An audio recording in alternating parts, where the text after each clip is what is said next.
शातिर है सोनम और बहुत ज्यादा चालाक है राज, और दोनों ने जिस तरीके से पूरी साजिश रची उसे अंजाम दिया। अब पुलिस को गुमराह करने का काम भी कर रहे हैं राज और सोनम दोनों।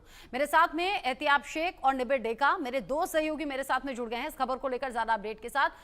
एहतियाब, कल आपने बताया था जिस फ्लैट में रह रही थी सोनम अपनी पहचान छिपाकर, वहां रहते हुए एक दूसरी महिला को ढूंढने की कोशिश हो रही थी सेम कदकाठी वाली, ताकि उसे मारकर यह दिखा दिया जाए ऑन रिकॉर्ड कि ये सोनम का शव है और फिर आसानी से भाग सके। यानी इतनी शातिर कि राजा की हत्या करने के बाद उसे चैन नहीं आया।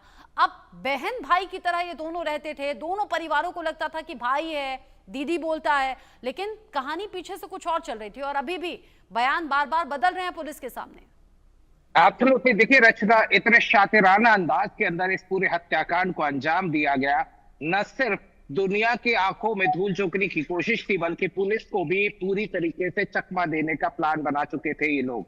जाहिर सी बात है, 4 प्लान्स लेकर गए थे, जिसमें एक 5वां प्लान भी था। हम डिस्कस कर रहे थे प्लान ए, यहाँ plan A B C D E तक था, और इन सभी प्लान्स में चौथे प्लान पर ये कामयाब हुए थे राजा की हत्या करने में। और जाहिर सी बात है, दुनिया को जिस तरीके से इन लोगों ने गुमराह किया, ये रिलेशनशिप जिसे कहा जाता था कि दुनिया के सामने, पेरेंट्स के सामने, मोहल्ले में राज ने और सोनम ने भाई बहन का रिश्ता बताया था। लेकिन शुरुआती दौर के अंदर ही मेघालय पुलिस ने इस बात को क्लियर कर दिया कि ये जो रिलेशनशिप था ये केवल एक छलावा था, ये केवल धोखा था, इन दोनों के अवैध संबंध थे, और ये शिलांग पुलिस ने कंफर्म किया है।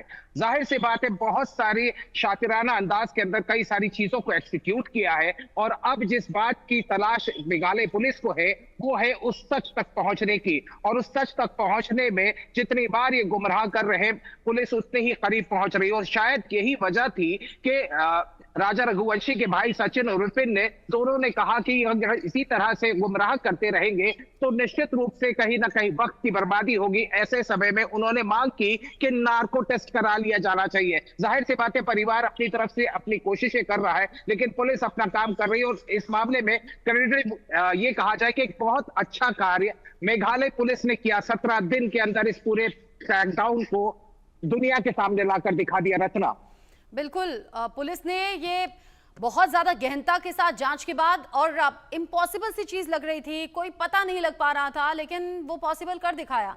सोनम वहां से, राज यहां से, और बाकी आरोपियों को भी अब धर दबोचा गया है।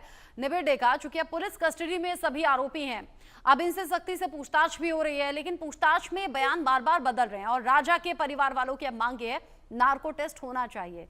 क्या हो सकता है? इस तरह की कुछ संभावनाएं लग रही हैं, क्या जरूरत है?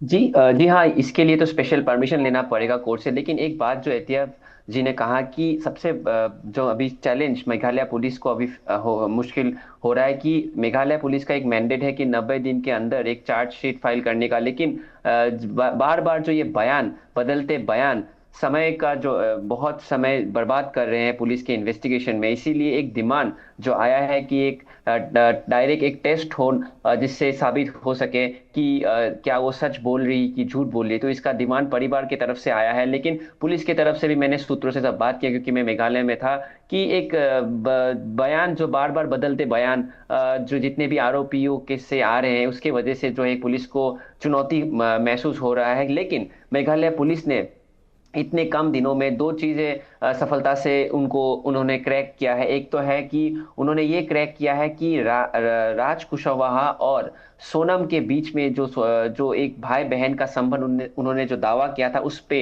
उन्होंने जो है ये क्वेश्चन किया है, कि प्रश्न किया है कि ये सही नहीं है। दूसरा ये है कि उन्होंने बहुत ही कम समय में पूरा जो एक क्राइम सीन है उसको वहां पे पूरा रिक्रिएट करके उन्होंने सारे कहाँ ले गए थे, गुवाहाटी से मेघालय कैसे ले गए थे, पूरा एक मोडस को ऑपरेंडी को उन्होंने क्रैक किया। लेकिन सबसे बड़ा चुनौती अभी आ रहा है कि राजा का 2 मोबाइल फोन और राजा के जो गहने अभी तक नहीं मिले हैं। दूसरी बात यह है कि जिस सोनम के जितने भी बयान हैं वो बदलते जा रहे हैं। तो इसी की वजह से क्या सच, कौन सा सच है कौन सा झूठ है, उसको पता लगाने का सबसे बड़ा चैलेंज आज मेघालय पुलिस फेस कर रही है।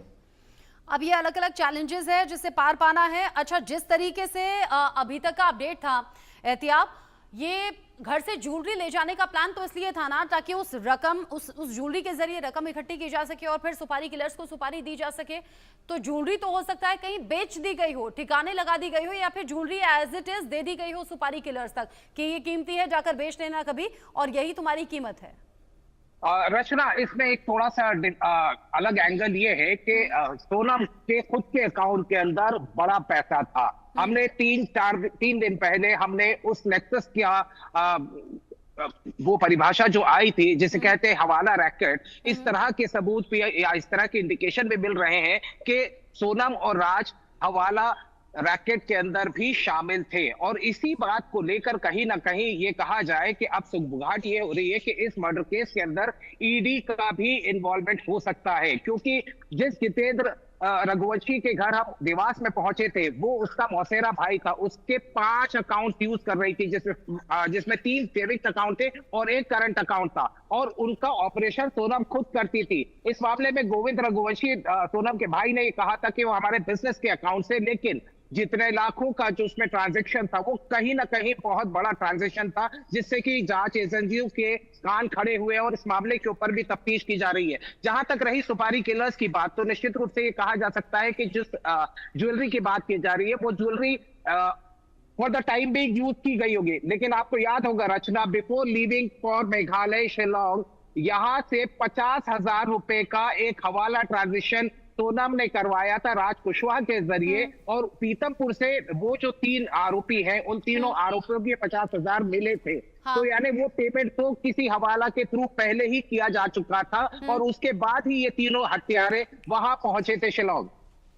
बिल्कुल, आप रहिए एहतियात मेरे साथ में, चूंकि हम लगातार सोनम और राज की बात कर रहे हैं और सोनम और राज की अब पिछली पुरानी तस्वीरें भी सामने आ रही हैं। अच्छा, एक तस्वीर वो जो पहले हम दर्शकों को दिखा चुके हैं, एक तस्वीर और अब नई सामने आई है और इस तस्वीर में भी दोनों बड़े खुश नजर आ रहे हैं। जरा जूम इन करके आप दिखाएं। ये पहली वो तस्वीर है जो सामने आई थी और इसे देखकर जब पुलिस ने खुलासा किया था और हम तक भी ये तस्वीर पहुंची थी, हमने देखा था दोनों साथ में बड़े खुश नजर आ रहे हैं। और ये ऑफिस की ली गई पिक्चर है, ये गोविंद सोनम के भाई ने बताया था। अब ये दूसरी एक तस्वीर सामने आ गई। ये तस्वीर आप देखिए जहां पर मरून कलर के कुर्ते में राज नजर आ रहा है, यहां पर ग्रे कलर की साड़ी पहने हुए सोनम है। और अगर इसे गौर से हम देखें, ये कहीं बाहर की पिक्चर है, यानी कि ये कहीं बाहर की पिक्चर है, कहीं मार्केट में या सड़क पर या साथ में कहीं गए होंगे। यहाँ मरून कलर के कुर्ते में राज नजर आ रहा है, माथे पर टीका भी लगा है, साड़ी में यहाँ पर सोनम नजर आ रही है। इसका मतलब ये भी हो सकता है कि साथ में शायद हो सकता है मंदिर गए हो। ये अभी की ताजा तस्वीर है, ताजा तस्वीर सामने आई है और ये सोनम और राज के रिश्ते को एक बार फिर से बयां भी कर रही है। ये रिश्ता जो कि मजबूत था, ये रिश्ता जिसके लिए राजा की हत्या कर दी गई, और सोनम और राज की देखिए पहली ये तस्वीर थी, दूसरी वाली ये, और ये अब ताजा तस्वीर सामने आ गई है। और ऐसी एक के बाद एक कई तस्वीरें सामने आ रही हैं। एहतियात, ये कितना पुराना रिश्ता था? देखिए, ये जो अभी तक बताया जा रहा है कि ये पहले तो परिवार की तरफ से कहा गया था कि 2 से 2.5 साल पुराना रिश्ता है। 2 से 2.5 साल पहले राज कुशवाहा उस परिवार के साथ जुड़ा था, उनका भरोसा जीता, काम करता था उनके साथ में, उनके एम्प्लॉय के रूप में काम करता था। लेकिन इंडिकेशन ऐसे मिल रहे हैं कि जो 2022-2023 के वक्त के भी बताए जा रहे हैं, तो ये साफ तौर के ऊपर कई लोगों के जो स्पेकुलेशन है इस मामले के अंदर ये बताया जा रहा है कि इनका रिश्ता तकरीबन 4 से 5 साल पुराना रहा है। इतने समय से ये एक दूसरे को जानते थे और जाहिर सी बात है कि परिवार के सामने ये कहानी तब आई होगी जब राज कुशवाहा इन लोगों के साथ में काम करने 2 साल पहले या 1.5 साल पहले पहुंचा था। लेकिन जान पहचान इनकी पुरानी थी, ये सूत्र भी बताते हैं। और इंडिकेशन जिस तरीके से सोशल मीडिया के ऊपर कई सारे फोटोग्राफ सामने आ रहे हैं, तो वो इंडिकेशन बहुत क्लियर कर देते हैं। जहां तक बात भाई बहन के रिश्ते की जाती है या जिसे बरगलाने वाला रिश्ता कहा जा रहा था, वो कहीं ना कहीं मेघालय पुलिस ने ये कंफर्मेशन भाई बहन कहा, परिवार वालों के सामने भैया और दीदी कहा, लेकिन असल में अवैध संबंध दोनों के थे।